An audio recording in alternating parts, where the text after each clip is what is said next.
CM Dhami से मिले रुद्रप्रयाग के नवनिर्वाचित प्रतिनिधि। जनप्रतिनिधियों को मुख्यमंत्री ने दी शुभकामनाएं। पंचायतों को आत्मनिर्भर बनाने पर सीएम ने दिया जोर।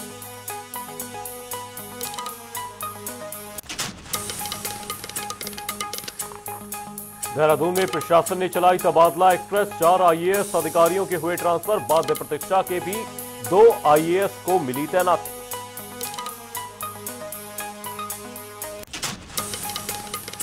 प्रदेश में लगातार भारी बारिश का दौर जारी। जगह जगह सड़कें हुई जलमग्न। कांग्रेस महामंत्री ने सरकार पर बोला हमला। कहा नगर निगम और सरकार नहीं दे रही ध्यान। पहाड़ों पर जारी है कुदरत का कहर। कुल्लू में बादल फटने से मलाड़ा हाइड्रो पावर प्रोजेक्ट को नुकसान। उत्तराखंड के चमोली में लैंडस्लाइड से 12 मजदूर घायल।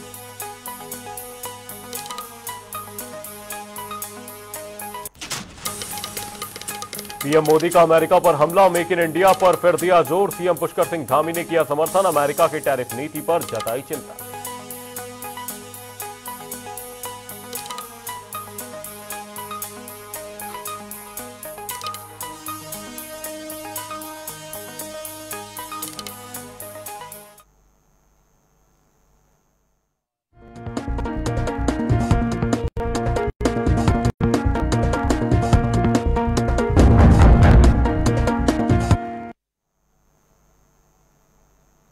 नमस्कार, जनता टीवी देख रहे हैं आप। मैं हूं आपके साथ अमन त्रिपाठी और वक्त है चर्चा का। उत्तराखंड पंचायत चुनावों में इस बार का जनादेश चौंकाने वाला रहा। निर्दलियों ने 145 सीटें जीतकर भाजपा और कांग्रेस दोनों के समीकरण बिगाड़ दिए। अब असली जंग जिला पंचायत अध्यक्ष की कुर्सियों पर है, जहां बीजेपी पूरे 12 जनपदों में जीत का दावा कर रही है तो कांग्रेस इसे धनबल और दबाव की राजनीति बता रही है। कांग्रेस ने आरक्षण व्यवस्था को लेकर भी सवाल उठाए हैं। वहीं मुख्यमंत्री पुष्कर सिंह धामी ने इन आरोपों को खारिज करते हुए इसे विधि सम्मत बताया है। ऐसे में सवाल यह है कि क्या पंचायत चुनावों में जनादेश का सम्मान हो रहा है या फिर अब जिला पंचायत अध्यक्षों के चुनाव में भी सियासी सौदेबाजी हावी हो जाएगी। आज होगी इसी पर तीखी बहस। देखिए, मैंने क्या कहा, जहां जनता ने वोट दिया है वह कांग्रेस के प्रत्याशी जीते हैं।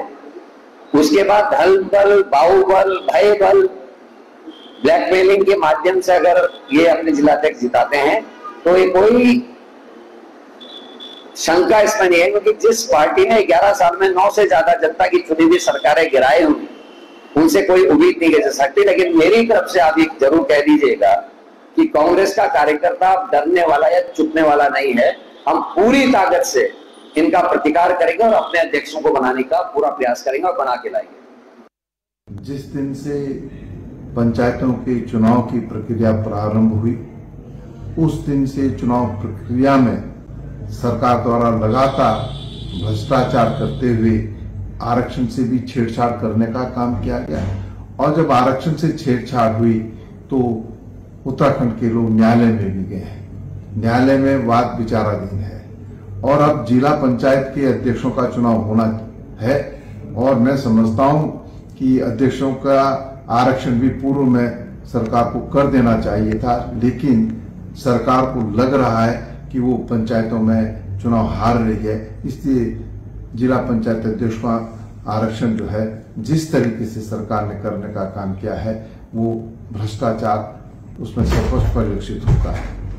देहरादून के अंदर मैं कहना चाहता हूं कि मेरे पुत्र अभिषेक को रोकने के लिए जिस तरीके से सरकार ने आरक्षण से छेड़छाड़ करने का काम किया है और इस आरक्षण में जो छेड़छाड़ हुई है, व्यापक स्तर पर इसमें भ्रष्टाचार हुआ है। ये सब एक प्रक्रिया है, प्रक्रिया के तहत, और अभी उसके लिए सभी को समय दिया गया और सभी अपनी आपत्तियां लगा सकते हैं और आपत्तियों का निस्तारण होगा। मैं समझता हूँ कि अब ये वैसी ही बात हो गई जैसे हमने चुनाव जब घोषित किए थे, अपनी सिफारिश सरकार ने करी थी निर्वाचन आयोग पे कि आप चुनाव करवाइए, सरकार तैयार है।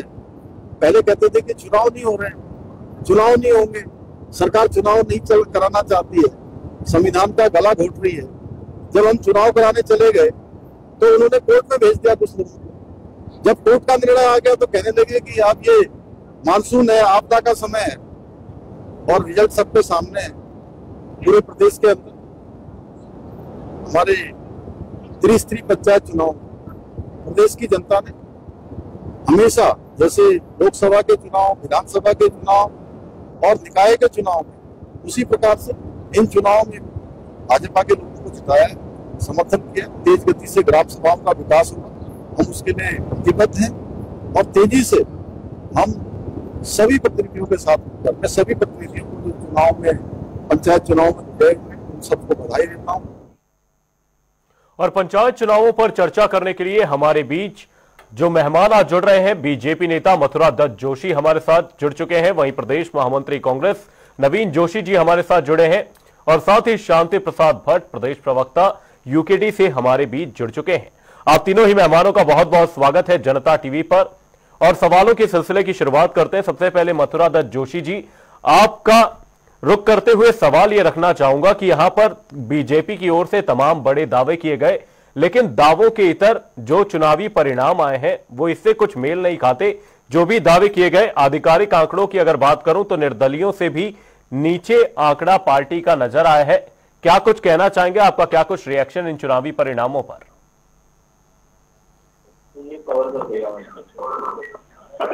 देखिए, जो बात आपने कही है मैं इस बात से सहमत नहीं हूँ। भारतीय जनता पार्टी का हर जिला पंचायत का पूर्ण बहुमत है और पूर्ण बहुमत के साथ पार्टी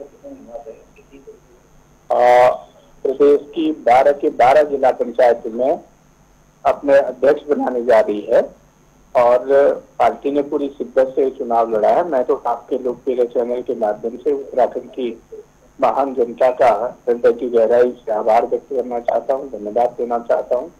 शांतिपूर्ण तरीके से चुनाव हुआ है और जितने भी हमारे निर्वाचित प्रतिनिधि हैं उनको बधाई देना चाहता हूँ, उनको शुभकामनाएं देना चाहता हूँ। उनका जो लोकतंत्र की प्रथम सीढ़ी है, जहाँ भी चाहे वो ग्राम प्रधान है, चाहे बीडीसी मेंबर है और जो जिला पंचायत के मेंबर है वो निर्वाचित हुए, उन सबको शुभकामनाएं हैं भारतीय जनता पार्टी की तरफ से और मेरी व्यक्तिगत रूप से भी है। जहाँ तक आपने कहा कि पार्टी निश्चित रूप से हमने 328 के लगभग स्थानों पर उम्मीदवार खड़े किए थे, उनमें से हमारे 167 के लगभग लोग जीत के आए हैं। 50 उसमें रिबल जीते हैं जो हमारे पार्टी के विद्रोही उम्मीदवार थे। तो पूर्ण बहुमत की ओर हम हैं। भाजपा का ये उद्देश्य नहीं है कि हमने सत्ता ही प्राप्त करनी है और पूरा मौका दिया। एक समय तो लोग ये कहते थे कि चुनाव नहीं कराएंगे और लोग कोर्ट के निर्देश पे हो रहे हैं, हम चुनाव कराने के तैयार है, चुनाव करा देने का मानसून चल रहा है, ऐसे में कहाँ चुनाव होंगे। अब शांतिपूर्ण तरीके से चुनाव हो गए तो अब अपनी खींच मिटाने के लिए कांग्रेस के लोगों ने कुछ न कुछ तो बोलना ही है। विपक्ष में है, उनका लोकतांत्रिक अधिकार भी है बोलने का, बोलना भी चाहिए उनको।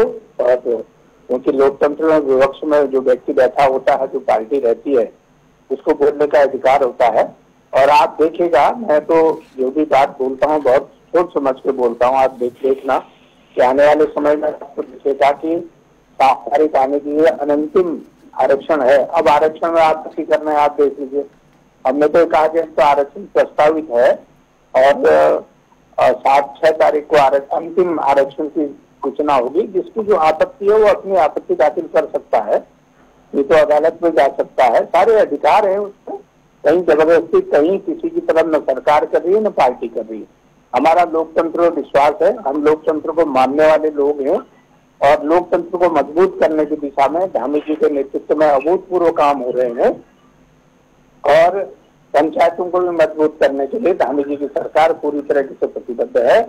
और सरकार ये चाहेगी कि निश्चित रूप से अच्छे लोग चुनकर आए और प्रदेश का विकास करें, चाहे वो किसी पार्टी के भी हों।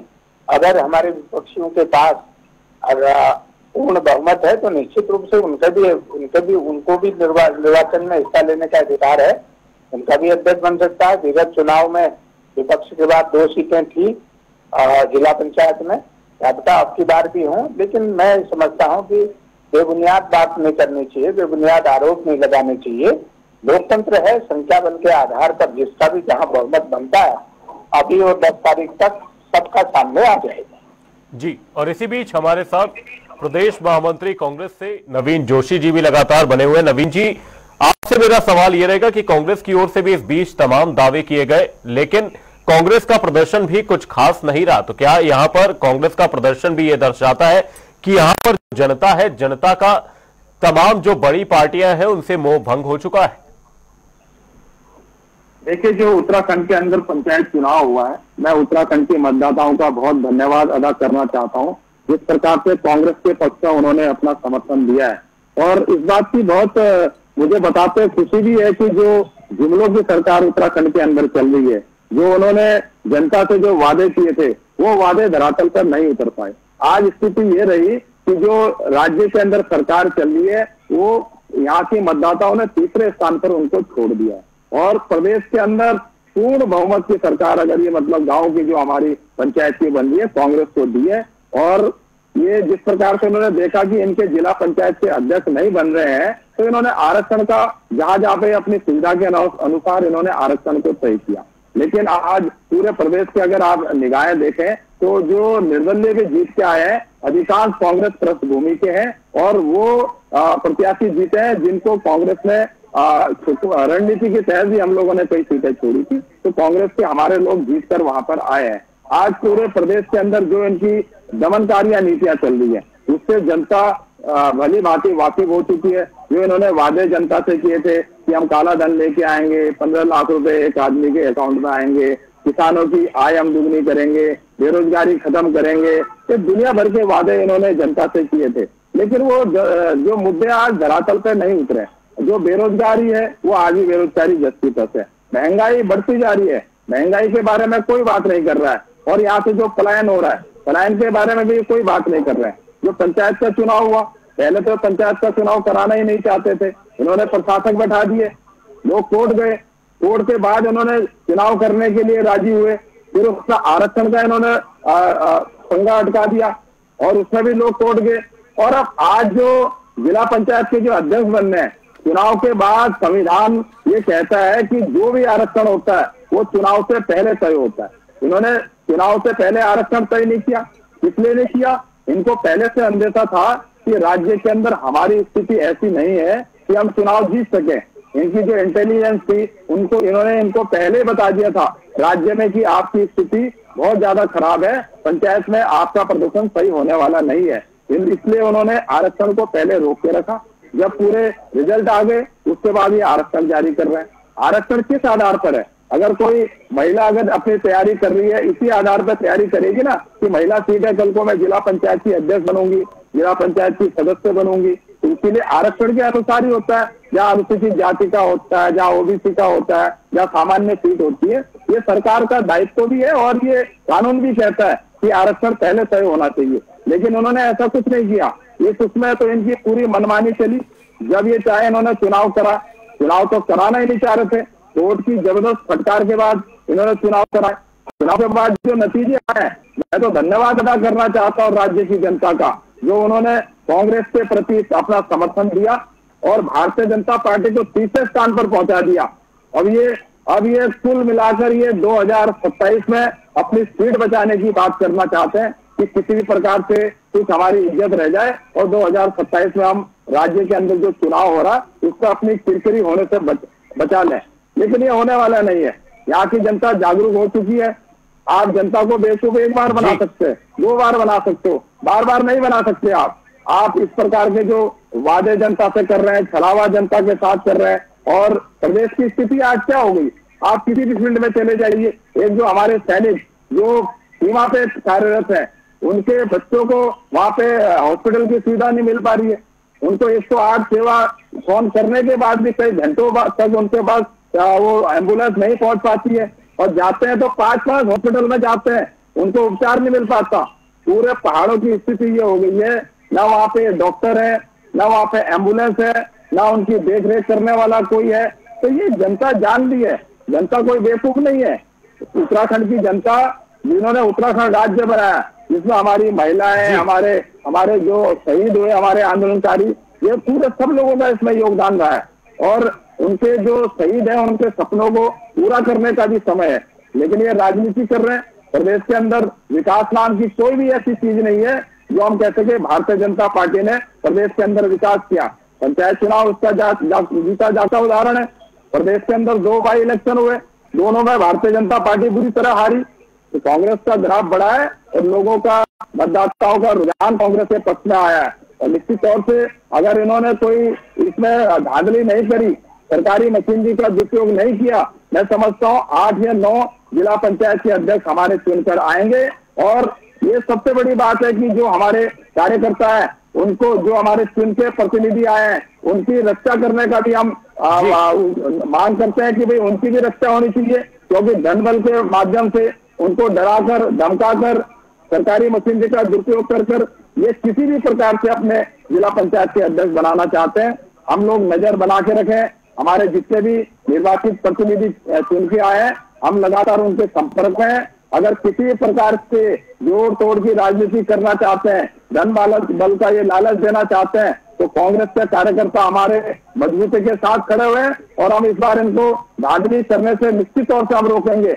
अगर किसी प्रकार की कोई प्रताड़ना हमारे साथियों के साथ होती है और उसकी सीधे तौर से जवाबदारी राज्य सरकार की होती है, तो उत्तराखंड की जनता का मैं धन्यवाद देता हूं कि जो इन्होंने इतना बड़ा बहुमत राज्य की हमारे कांग्रेस के लोगों को दिया।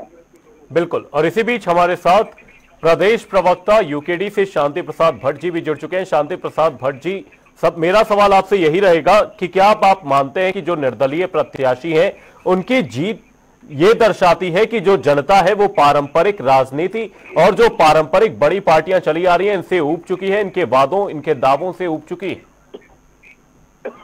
देखिए, आपने बिल्कुल सही सवाल किया है। अगर आप इन 25 सालों में देखेंगे तो राष्ट्रीय पार्टियों के नाम से इन दोनों बड़ी पार्टियों को जनता ने न सिर्फ वोट दिया, बहुत उम्मीद लगाई कि इनकी सरकार आएगी तो बुनियादी सवालों में काम होगा। 10 साल कांग्रेस की गवर्नमेंट ने यहाँ राज किया और 15 साल के लगभग भारतीय जनता पार्टी की सरकार को होते हुए जाएंगे।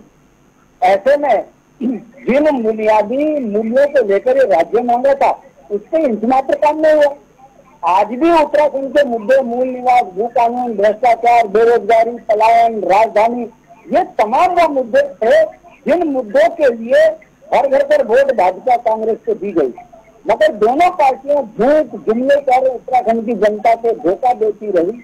उसका परिणाम है, देखिए, उत्तराखंड की आत्मा गांव में बसती है और ग्रामीण क्षेत्र में जंगली जानवरों से ग्रामीण परेशान, गांव में हॉस्पिटल नहीं है, स्कूल बंद हो रहे हैं, मूल निवास खत्म कर दिया, भू कानून न होने के कारण पूरे पहाड़ खरीदार के लोगों ने खरीद लिए। ऐसे में उत्तराखंड क्रांति दल के जो बुनियादी सवाल थे उस पर जनता लामबंद हुई और ये बहुत बड़ा संकेत है कि दोनों राष्ट्रीय पार्टियों से जनता का मोह भंग है। इसीलिए 21 साल तक लड़के चुनाव जीत कर आए, क्योंकि इनको लगता है ये नेता झूठ बोलते हैं। दोनों उत्तराखंड के भाग्य को बदलने के लिए गांव की पंचायत में अपना प्रतिनिधित्व करें। यही कारण है कि दोनों राष्ट्रीय पार्टियां पिछड़ी है, निर्दलीय और उत्तराखंड के अंदर के लोग चुनाव जीत कर आए हैं। और अब ये दोनों राष्ट्रीय पार्टियां अपने पुराने चरित्र में फिर आ गई।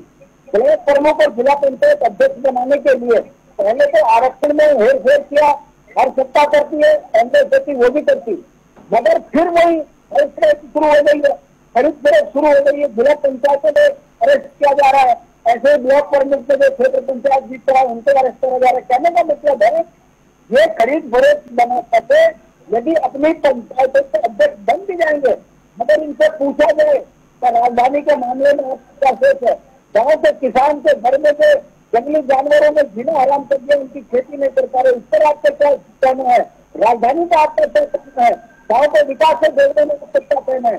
तो इनके पास कुछ नहीं है, एक गांधी जी की क्या करते हैं, तो हरीश रावत की क्या करता है। इसलिए उत्तराखंड की जनता ने इन दोनों पार्टियों का हैमन पाया है।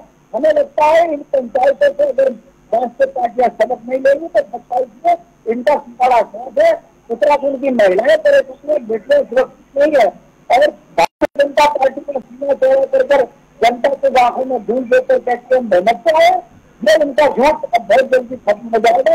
हमारा विश्वास है कि पहाड़ की जनता ने जिस तरीके से लड़कर राज्य को बनाया है, अब इसी तरीके से लड़कर हाथों को हाथ करने के लिए दोनों राष्ट्रीय पार्टियों को बाहर करेंगे। जी बिल्कुल। शांति प्रसाद जी, जो जवाबदेह है जवाब उन्हीं से ले लेते हैं। मथुरा दत्त जोशी जी, अभी जब हम नवीन जोशी जी को सुन रहे थे तो उन्होंने एक बात कही, धनबल और प्रेशर पॉलिटिक्स की इस दौरान बात उठाई गई और साथ ही नवीन जोशी जी ने कहा कि अगर सब कुछ सही तरीके से होता है तो 8 से 9 जिला अध्यक्ष उनके पार्टी से चुने जाएंगे।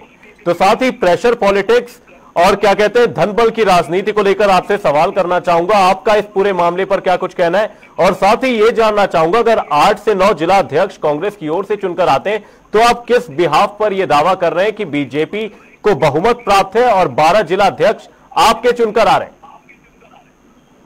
लेकिन मैं तो एक कह सकता हूँ अपने मित्रों को कि आचंदन को सारथी है, इनको एक विकेट में पूछा था, अगर हमारी विपक्षी पार्टी ने कांग्रेस में आवाज नहीं आ रही है, सारे जनपदों में कितने उम्मीदवार खड़े किए, क्या उनके पास कोई डाटा है उस बात का, और इनके कितने जीत के आए हैं? अगर जीत के आए तो हमारी शुभकामनाएं, इनको बनाए, इनको रोक कौन रहा है? कौन इनके आदमी को खरीद रहा है, कौन बेच रहा है? कोई डिटेल, कोई शिकायत है तो बताइए। अभी उनके ऊपर FIR करते हैं, भाई आप मेंबरों को क्यों खरीद फरोख्त कर रहे हो, क्यों बेच रहे हो? क्योंकि इनके पास मेंबर ही नहीं है, सदस्य निर्वाचित होके ही नहीं आए। मेरे डिबेट में समय समय मेरे पे तो एक एक जनपद का डाटा है, एक एक जनपद में कहाँ इन्होंने कितने उम्मीदवार खड़े किए हैं, कितने इनके जीत के आए हैं। मैं अपने ही जनपद से शुरू करता हूँ। मेरा जनपद पिथौरागढ़ जनपद है, नवीन भाई का जनपद भी वहीं पिथौरागढ़ ही है। वहीं की मैं आपको बात बताऊं तो इन्होंने केवल 8 उम्मीदवार मैदान में उतारे थे, 8 उम्मीदवार जो इन्होंने अधिकृत किए थे। इनकी लिस्ट है, मैं दिखा सकता हूँ लिस्ट को। ऐसे ही चंपावत में इनका एक उम्मीदवार खड़ा नहीं था। बागेश्वर में इनके 17 में से 11 उम्मीदवार खड़े थे। तो ठीक है, कहने का अधिकार, मैंने कहा लोकतंत्र है ना, ये तो कहेंगे, अच्छी बात है, क्योंकि अपनी भूमिका बना रहे हैं, अपनी खींच निपटाने के लिए अभी से तैयारी कर रहे हैं, वो एटमॉस्फेयर तैयार कर रहे हैं। कल के दिन कह देंगे साहब तो लोग बन रहे थे और खरीद फरोख्त होगी और लोगों को ये कर दिया, सो कर दिया, ये कहेंगे।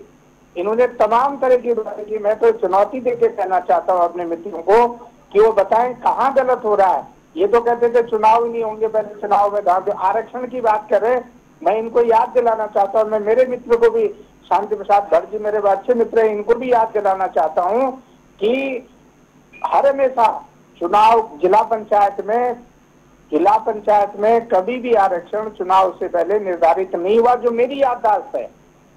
क्योंकि 2003 से जिला पंचायत का चुनाव मैं भी लड़ रहा हूँ लगातार, मैं भी जिला पंचायत का निर्वाचित सदस्य रहा हूँ, मेरे परिवार से भी लोग जिला पंचायत में रहे हैं।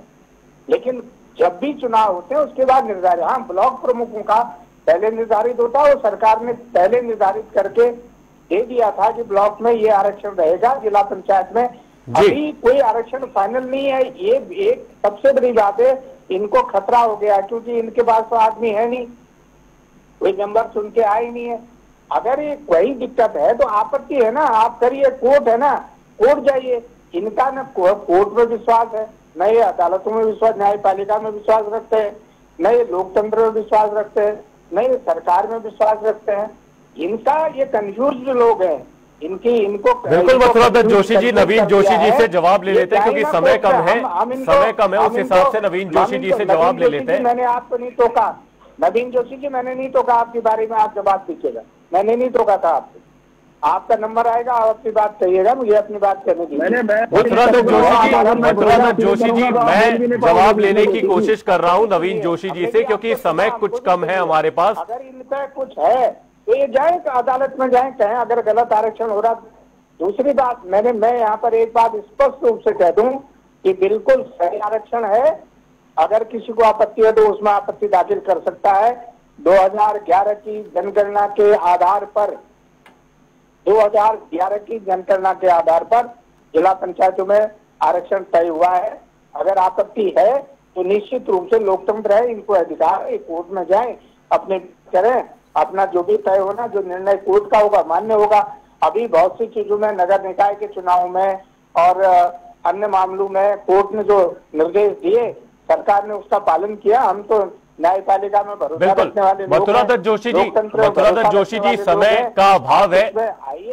मथुरा दत्त जोशी जी, समय का अभाव है, नवीन जोशी जी से जवाब ले लेते हैं। नवीन जोशी जी, अभी मथुरा दत्त जोशी जी को आप सुन रहे थे, वो कह रहे थे कि नंबर्स आपके पास कम है, और अगर आपको कुछ गलत लगता है तो आप कोर्ट का दरवाजा खटखटा सकते हैं। और साथ ही आरक्षण को लेकर मैं आपसे एक छोटा सा सवाल ये करना चाहूंगा कि आरक्षण को लेकर आप लगातार कोर्ट में चुनौती देते रहे, और साथ ही आपने ये कहा कि बीजेपी ने आरक्षण की जो शर्तें हैं उनको अपने हिसाब से डिजाइन किया, तो क्या आपके पास इसके कोई तथ्य हैं जो आप पेश करना चाहेंगे कि किन जिलों में ये दिक्कत आई है जो आपके तथ्य को और मजबूती दे?